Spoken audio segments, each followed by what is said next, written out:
प्रश्न बघा. अशा प्रकारचे प्रश्न 8वी स्कॉलरशिपला येतात. बघा प्रश्न काय? 1 ते 100 पर्यंतच्या सर्व विषम संख्यांची एकूण बेरीज किती विचारली? आता 1 ते 100 पर्यंत नैसर्गिक संख्येमध्ये 50 सम असणार आणि 50 काय असणार तुमच्या विषम असतात. जे निम्मे-निम्मे असतात. म्हणजे 1 ते 10 नैसर्गिक संख्या पकडल्या तर 5 सम आणि 5 विषम असतात राजाओ. म्हणजे 1 ते 100 पर्यंतच्या सर्व विषम संख्यांची बेरीज विचारली. 1 ते 100 पर्यंत जर तुम्हाला बघितलं तर विषम संख्यांचा आकडा किती येतो रे तुमचा? 50 येतो राजाओ 50. 1 ते 100 पर्यंत विषम संख्या किती आहेत? 50.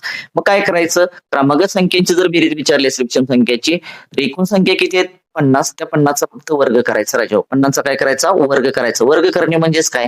एकाच संख्येचा 2 वेळा गुणाकार करायचा. चला 5 आणि 5चा गुणाकार केला. 5 किती आलं? 25 वरचे 2 हायशे शून्य लिहून टाकले.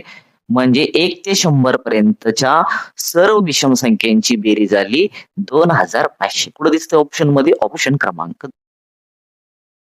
व्हिडिओ आवडला असेल तर लाईक करा, आपल्या अकाउंटला फॉलो करा आणि 8वी स्कॉलरशिपचा अभ्यास करा. तुमच्या मित्रांमध्ये व्हिडिओ करा, शेअर करा.